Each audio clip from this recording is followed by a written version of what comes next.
ED की अब तक की सबसे बड़ी रेड। युवराज सिंह और सोनू सूद भी फंसे। ईडी ने 800 करोड़ चोरी टैक्स मामले में अब तक की सबसे बड़ी कार्रवाई की है। युवराज सिंह से लेकर सोनू सूद और कई बड़े चेहरों का ईडी ने कच्चा चिट्ठा खोल दिया है।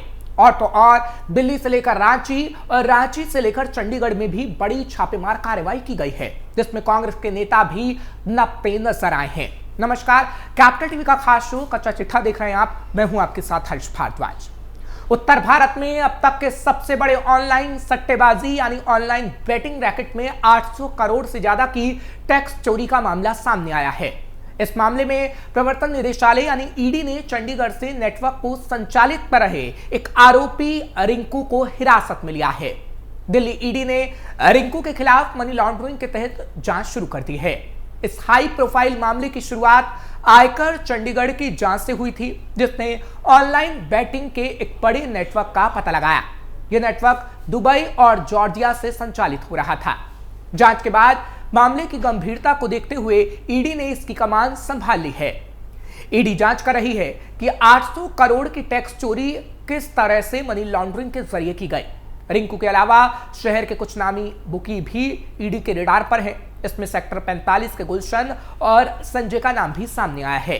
हालांकि सूत्रों के हवाले से खबर मिली है कि लोगों के तार कांग्रेस से जुड़े हैं और ये पहले कांग्रेस के स्थानीय नेता भी इनमें से कुछ लोग रह चुके हैं।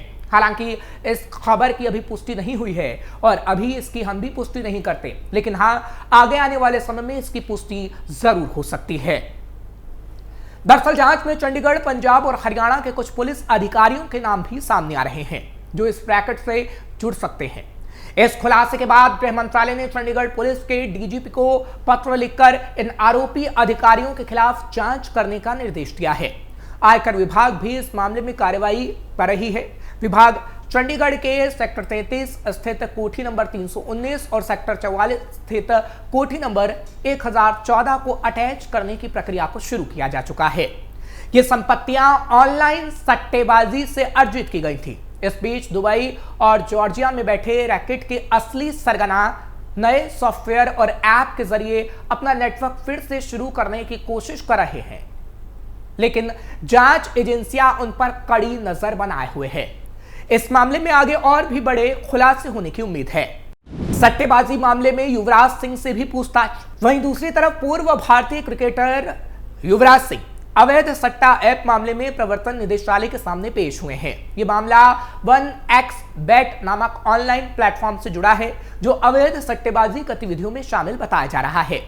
अधिकारियों ने इस मामले में उनके संभावित प्रचार या साझेदारी वाले संबंधों की जांच शुरू की है। इससे पहले इस मामले में एजेंसी ने पूर्व भारतीय क्रिकेटर सुरेश रैना, शिखर धवन और रॉबिन उथप्पा से भी पूछताछ की थी। युवराज के वकील ने मीडिया से कहा है कि वो इस मामले में पूरी तरह सहयोग करने के लिए तैयार हैं। हालांकि आगे आने वाले समय में सोनू सूद से भी पूछताछ हो सकती है। दरअसल ईडी पूछताछ के दौरान ये समझना चाहती है कि क्रिकेटरों की इस ऐप 1xBet में क्या भूमिका रही है या संबंध रहे हैं। ईडी ये जांच करेगी कि क्या युवराज ने इस बैटिंग ऐप के प्रचार में अपनी छवि का इस्तेमाल किया और इसके बदले कोई भुगतान लिया या फिर नहीं। पूछताछ धन शोधन निवारण अधिनियम के तहत की जाएगी और युवराज के बयान भी इसी अधिनियम के तहत ही दर्ज किए जाएंगे। ईडी इस अवैध नेटवर्क में उनके किसी भी वित्तीय या गैर वित्तीय साझेदारी का पता लगाने की कोशिश करेगी। ईडी क्या क्या सवाल पूछेगी, उन्हें कंपनी ने किस तरह संपर्क किया, एंडोर्समेंट के लिए कैसे अप्रोच किया, भारत में संपर्क के लिए कौन नोडल पर्सन था, भुगतान का तरीका, भुगतान का स्थान क्या था, क्या उन्हें पता था कि ऑनलाइन सट्टेबाजी भारत में अवैध है। 1xBet के संपर्क में बने ईमेल और दस्तावेज प्रस्तुत करने को कहा जाएगा। रैना, धवन और उथप्पा से भी हो चुकी है पूछताछ। इससे पहले भी ईडी ने कई बड़े नामों को पूछताछ के लिए बुलाया था। हाल ही में पूर्व क्रिकेटर सुरेश रैना और शिखर धवन से भी इस मामले में सवाल जवाब किए गए थे। वहीं सोमवार को रॉबिन उथप्पा से भी पूछताछ हुई। इसके अलावा कुछ अन्य कंपनियां और डिजिटल प्लेटफॉर्म भी जांच के दायरे में आ चुके हैं। पिछले महीने ईडी ने एक अन्य ऑनलाइन बैटिंग ऐप परिमैच से जुड़े मामले में कई राज्यों में छापेमार कार्रवाई की थी। 1xBet क्या है, करोड़ों की ठगी का आरोप। 1xBet कंपनी 18 सालों से सट्टेबाजी उद्योग में सक्रिय है। कंपनी के प्लेटफॉर्म पर ग्राहक हजारों खेलों पर सट्टा लगा सकते हैं। वेबसाइट और ऐप 70 भाषाओं में उपलब्ध है।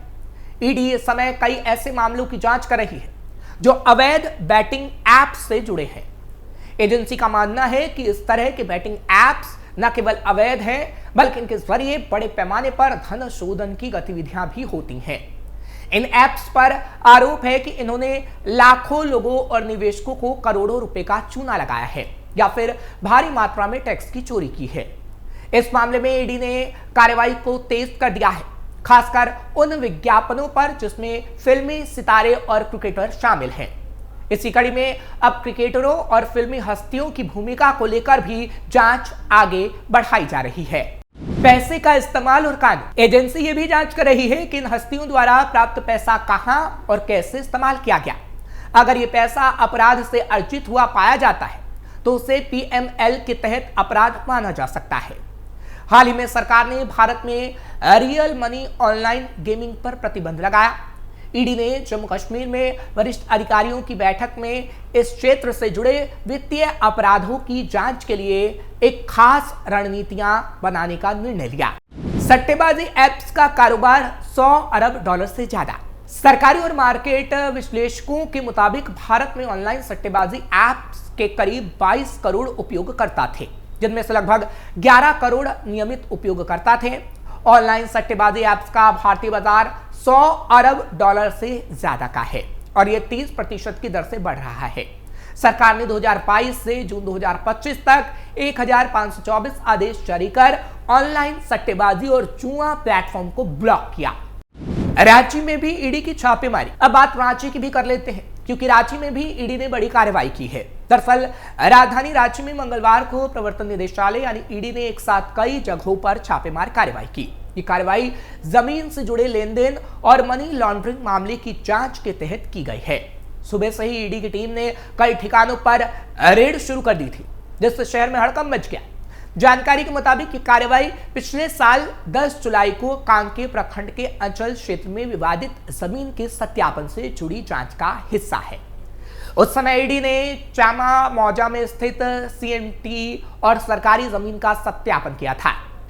कार्रवाई के दौरान ईडी की टीम अशोकनगर, रातू रोड, कड़रू और शुक्ला कॉलोनी में कई नामी बिल्डरों के आवास, ऑफिस और रिजॉर्ट पर दस्तावेजों की जांच कर रही है। टीम जमीन सौदे से जुड़े कागजात खंगाल रही है और वित्तीय लेन देन और संपत्तियों के कनेक्शन की पड़ताल भी कर रही है। सूत्रों के मुताबिक कई बिल्डरों पर लंबे समय से अवैध जमीन खरीद फरोख्त और मनी लॉन्ड्रिंग के आरोप लगते रहे हैं। इसी कड़ी में ईडी ने अचानक ये कार्रवाई शुरू की। रांची पुलिस भी जांच के दौरान सहयोग कर रही है ताकि किसी प्रकार की बाधा न आए। एक साथ कई स्थानों पर छापेमारी के कारण रियल एस्टेट कारोबारियों और बिल्डरों में खौफ का माहौल है।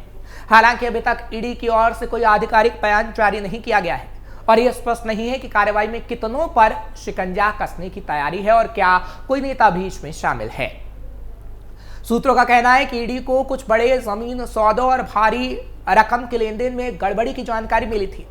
जांच पूरी होने के बाद ही स्पष्ट होगा कि इस कार्रवाई से किन बिल्डरों या कारोबारियों की मुश्किलें बढ़ सकती हैं। हालांकि ये कहा जा रहा है कि ईडी की तरफ से आगे और भी छापेमार कार्रवाई होगी, क्योंकि ईडी ने ऐसे जगहों को चुना है जहां पर अब ईडी छापेमार कार्रवाई करेगी, क्योंकि दिल्ली से लेकर रांची, रांची से लेकर चंडीगढ़ तक छापेमार कार्रवाई की गई है, लेकिन अभी बिहार, उत्तर प्रदेश और कई और जगह भी छापेमार कार्रवाई होनी है, क्योंकि ऑनलाइन सट्टेबाजी को लेकर पूरी नजर इस वक्त बनाए हुए है ईडी। और ईडी की तरफ से तमाम बड़े चेहरों को इस वक्त पूछताछ के लिए बुलाया जा रहा है। वहीं अलग अलग जगह पर छापेमार कार्रवाई की जा रही है। अब आगे आने वाले समय में देखने वाली बात होगी कि आखिर और किन लोगों पर शिकंजा कसेगा, क्योंकि हमने देखा कि किस तरीके से युवराज सिंह को पूछताछ के लिए बुलाया गया, लेकिन आगे आने वाले समय में सोनू सूद को भी बुलाया जाना है और सोनू सूद से पूछताछ में भी ऐसे ही सवाल पूछे जाएंगे जिस तरीके से युवराज सिंह से सवाल पूछे गए। और ईडी क्या सवाल पूछेगी, उन सवालों को हमने आपको बताया है। फिलहाल और कौन कौन से बड़े नाम होंगे ये देखने वाली बात होगी, क्योंकि जब बड़े नाम सामने आएंगे तो उनका भी कच्चा चिट्ठा खुल जाएगा।